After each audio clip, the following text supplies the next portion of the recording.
Yi Chen reincarnated into a sect full of female disciples, and he had 7 senior sisters who loved him dearly. Originally, he was a man named Yi Chen. He was reborn into the world of cultivation, specifically the Tianxian continent. Yi Chen and his mother Yi Qingwu had just returned to Xianyao Peak when 4th senior sister Yu Lingxi told Yi Qingwu some news. Master, something's happened. News just came in. The disciples we sent to the secret world were ambushed on their way back and suffered heavy losses. Second sister acted alone to halt the attacker as the other disciples retreated. It is unknown whether she is alive or dead. Yi Qingwu was also shaken. Qingxia stayed behind to defend herself against the enemy. Where were they ambushed? Yu Lingxi quickly replied, 80 miles to the southwest. There's Fengshan Mountain. As soon as she finished speaking, Yi Chen rushed out despite Yi Qingwu's dissuasion, declaring that he would go help. Since they know our route, they must have been completely prepared. It can't be the work of petty thieves. Lingxi, follow me to see the headmaster. After some consideration, the two hurried to Yu Xiaofeng. Meanwhile, on the other side, several men were chasing 2 women, 3rd senior sister in Miaohan and 2nd sister Qingxia, who had gone to provide support. Stay with this gentleman for a while. Beauty, one of the men behind them said as they quickly closed in. It looked like they were about to be caught when a earth escape technique suddenly appeared, sending the man flying, and Miaohan was overjoyed to see that it was Yi Chen who had arrived. 3rd senior sister, take 2nd sister and leave quickly. I'll cover the rear, Yi Chen said, and Miaohan felt the spiritual energy in Yi Chen's body and immediately flew away with Qingxia. Qingxia spoke with difficulty. The treasures we brought back from the secret world. Take it. And Miaohan replied helplessly, we must go back. It's important to save lives first. Of course. Yi Chen heard them. Don't worry. 2nd senior sister, I will definitely get back the things they stole with interest. The leader of the bandits was furious. Boy, you dare to come alone to save people? If you're smart, let me go or I'll take you out. Yi Chen showed no weakness and said, how dare you rob a disciple of Xianyuan Holy Land? You thieves don't know how to write the word death, do you? The bandits all laughed and said, ha ha ha, I'm robbing Xianyuan Holy Land. Do you really think you're the same big sect from hundreds of years ago? Yi Chen heard this and came to a conclusion. It seems that they are not ordinary thieves, but are here for the Holy Land of Xianyuan. The treasure should have already been brought back by his accomplices, and if I want to get it back, I need someone to lead the way. The next moment, the bandits swarmed over. No wonder these people were so arrogant with only nascent soul stage cultivation. It turned out that their swords were coated with deadly poison. This was a perfect opportunity for Yi Chen to try out his new weapon's power. Yi Chen wanted to test the sword's power with a casual swing, but he almost wiped out the entire group. It turned out that the sword had a spiritual energy amplification effect. His early stage cultivation could produce the output of the top stage of God transformation. The leader of the bandits didn't dare to stay here and ran away with snot and tears. Yi Chen smiled weirdly and said, run away as hard as you can and go to your companions. After rescuing 2nd sister and 3rd senior sister, Yi Chen followed the bandit leader and found their stronghold. He learned that these people were disciples of Snow Eagle sect. They let the people of Xianyuan Holy Land go to the secret realm to find treasures and then plan to take them over. The mastermind was none other than the elder of Snow Eagle sect. Just then, the bandit leader came back in a panic and said, Elder, we were about to catch her along with the female disciple who came to rescue her, but then this guy came, at least at the top of the God transformation stage, killed more than a dozen of our disciples with one strike. The elder was shocked and asked, could it be that the Lord of the 4 Peaks of the Holy Land of Xianyao has arrived? No, that kid is only 17 or 18 years old, so he can't be the peak master, replied the bandit leader. The elder immediately knocked him down and said, nonsense, how can a teenage boy have the cultivation of a God transformation stage? You must have been so arrogant that you were killed by that little girl, so you made up this lie to justify yourself. Elder, if I tell half a lie, I will be hit with thunderbolt. As soon as he finished speaking, a thunderbolt struck. Just as the elder was about to kill the liar, Yi Chen appeared with thousands of lightning bolts. The elder was sweating profusely and asked, who is this man that can bring forth a heavenly phenomenon? The bandit leader immediately said, it's him. It's him who killed several of us with one move. He still managed to come here. Be careful. The elder was so angry that he punched him and said, you're the one who brought him here. What about the elder? It looks like he's here to ask for a punishment. I'm going to find out the truth. You guys hurry up and set up the formation. Listen to my signal. Then he approached Yi Chen, the elder in charge of Xiaoxuang Daoist Wu Wei. May I ask why you are blocking us? Due to justice. How dare you? Do you know that after the Sanchuan River is where the Snow Eagle sect is located? With just one person with a sword, you still dare to provoke us? It is simply. Before he could finish his sentence, Yi Chen swung a shocking sword strike. The sword energy grazed past the elder and split the river underneath them into 2 halves. One person and one sword were enough to break the river. The elder saw that the negotiation had broken down and shouted, then blame me for being ruthless. Fuxian formation, activate. However, Yi Chen smirked and said, are you calling them? Suddenly, several disciples who were setting up the formation were knocked down from the air without anyone noticing. The elder suddenly realized, you deliberately lured me closer to stall for time, so you used lightning to sneak up on them. As he spoke, Yi Chen's dagger hit his left shoulder, causing him to feel weak all over. It was evident that he had been poisoned. Yi Chen didn't hide anything and said, I picked this up from your disciples. Is this the ghost ghostly sorrow poison? The elder immediately took out the antidote. He was afraid of the poison too. Yi Chen was waiting for him to take out the antidote. He struck him while he was off guard, and the antidote naturally fell into his hands. Now second sister's poison could be cured. The elder was so angry that he gritted his teeth. He had never been played around like this before, especially by a little brat who hadn't even grown a beard yet. Yi Chen and the elder had already fought to a crucial moment, and the elder had a slight advantage in cultivation. However, he didn't know that Yi Chen had never used his full strength. With his full power, he defeated the elder with one move. The elder begged for mercy and said, Xianyuan Holy Land's treasures are in this storage ring. Yi Chen took the storage ring, feeling dissatisfied. The elder immediately took out his cherished water pearl, which he had treasured for many years. This is the water pearl that I have treasured for many years. It has the miraculous effect of harnessing water and driving waves. Please accept it. Yi Chen was finally satisfied and said, go back and send a message to your boss. If you dare to attack the holy land of Xianyuan again, I will directly dismantle your mountain gate. The elder quickly agreed. Yes,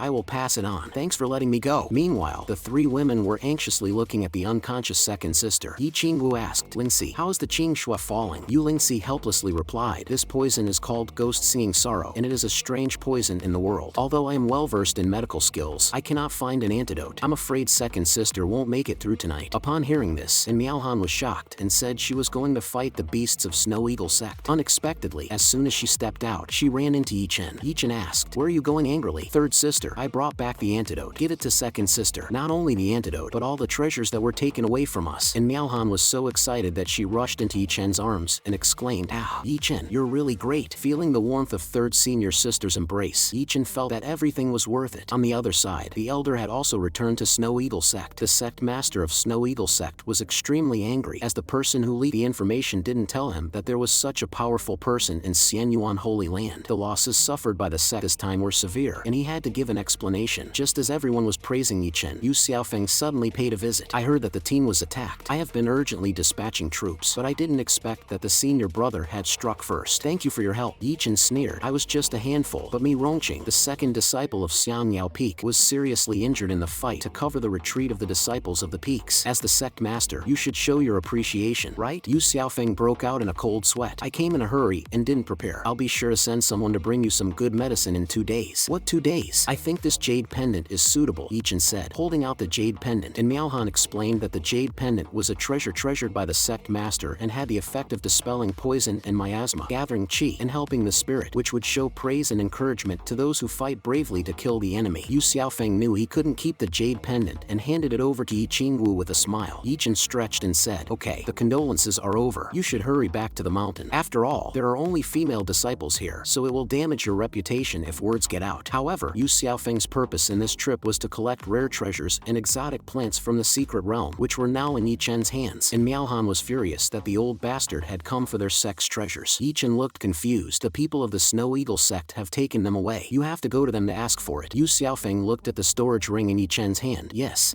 At first, they were taken away by the Snow Eagles, but then you took them back again, didn't you? Yi Chen clarified. This is what I grabbed from the Snow Eagles. Your things are still in their hands. Upon hearing this, Yu Xiaofeng spurted out a mouthful of tomato sauce, realizing that he could not retrieve his treasures. It was simply outrageous. Yu Xiaofeng went home and smashed everything in anger, feeling the most humiliated since he became the sect master. Ding Weiyang said under pressure, Master, this senior is from an unknown background. As soon as he appeared, he got along with the people of Xiang Yao Peak. If we don't solve it quickly, I'm afraid those women from Xiang Yao Peak will threaten your position. What do you want to do? Since he popped up out of nowhere, let's find a way to make him disappear. If you agree, I will do it immediately. You have a solution? I promise. I will make that man's head fall to the ground within 3 days. Good. After the job is done, I will reward you. Meanwhile, Yi Chen and Xing Yi were strolling in the courtyard, and the system suddenly popped up. New mission to the host. Go to the Dragon Pond at the Tianqi Peak and complete the sign-in. So Yi Chen took Xing Yi and went there quietly at night. As Yi Chen flew with Xing Yi on his back, he suddenly sensed someone approaching quickly and immediately flew into the woods. Soon, several Tianqi Peak disciples appeared, and Yi Chen and Xing Yi hid in the bushes. Yi Chen realized it would be troublesome if they were discovered by the disciples of Tianqi Peak and decided not to fly with his sword anymore. After a while, Yi Chen successfully arrived at the Dragon Pond, but strangely, there was no prompt indicating that the mission was completed. He wondered if he had to jump into the water. At this moment, Xing Yi reminded him, Master, are you looking for that? Following her direction, he saw a set of women's revealing clothes placed next to the Dragon Pond. Yi Chen pulled Xing Yi and was about to leave without a word, but they were discovered before they could escape. However, why did the figure seem so familiar? Looking carefully, it turned out to be second sister Qingxie. Even Qingxie was surprised and asked, "Why did Yi-chan come here?" Yi-chan asked first, "Second sister, did you get rid of the poison? Why aren't you resting? But you came to the middle of nowhere to take a bath." Qingxia replied, "Thanks to the antidote from you, the poison has almost been cleared, but I was also hit by the absolute flame palm of the Snow Eagle sect elders, and the fire poison in my body is raging. Only the extremely cold water of the dragon pond can heal my wounds. And why did you come here in the middle of the night? Did you follow me here to spy on your second sister's bath?" Yi-chan quickly found an excuse. "No, I am here to find treasure. I heard from Tanjiao that there is a secret treasure hidden under the dragon pond, so I want to try my luck." But what he really thought was, just find any reason to prevaricate. Let's fool the second sister away first. Qingxia's expression became serious. Even people who are good at swimming can't always get out of danger. Even if I only stay about 3 meters under the water, I can't go any lower. The dragon pond is very deep and the water below is very powerful. This is not a place for you to play. Come back with me. She was about to pull Yi-chan back, but someone came just at that moment, and then 2 disciples arrived, but found no one around. One of them said, "Strange, I heard a noise over there. Let's go and check it out. It's too dark to see. Is there someone under the water?" The disciples did not realize that Yi-chan and the others were hiding under the water, afraid that they would dive in to check. Suddenly, the 3 of them felt a huge suction force from under the water, and their bodies were uncontrollably dragged down. It was a disaster, and to avoid the 2 people above, they dived deeper than 3 meters. Yi-chan and the others were pulled by some mysterious force into the pool, and just as they were stabilizing themselves, they were shocked to see a monster jellyfish beneath them. The monster jellyfish wrapped its tentacles around second sister, and she fell into a coma. Fighting in the water was not good for Yi-chan, even though Tsing-yi was unaffected. However, she had no combat abilities. Suddenly, Yi-chan remembered the water repellent pearl he obtained earlier. He thought of trying it out and embedded it into Tsing-yi's body with a curious attitude. A terrifying force erupted from Tsing-yi, causing the patrolling disciples to notice and rush to inform the Peak Lord. Just as Yi-chan and second sister were about to be swallowed into the jellyfish's stomach, Tsing-yi displayed her power and broke off the tentacles. Yi-chan was overjoyed to see that his bet paid off, as Tsing-yi now had the ability to control water. As Tsing-yi showed her strength, she cut off the jellyfish's tentacles one by one, and it eventually died in her hands. Yi-chan then saw second sister in his arms and, without hesitation, used his mouth to supply her with oxygen. But before he could even warm his mouth, Tsing-yi kindly created a water barrier, allowing them to reach the bottom of the pond. Yi-chan suddenly realized something was wrong and exclaimed, "Wait, isn't this pool of water bottomless?" With 2 screams, the 3 of them fell to the bottom of the pond. To make matters worse, Tsing-yi fell on top of Yi-chan's brother and almost fainted. She quickly apologized, but Yi-chan stubbornly said, "I'm fine, I'm tough."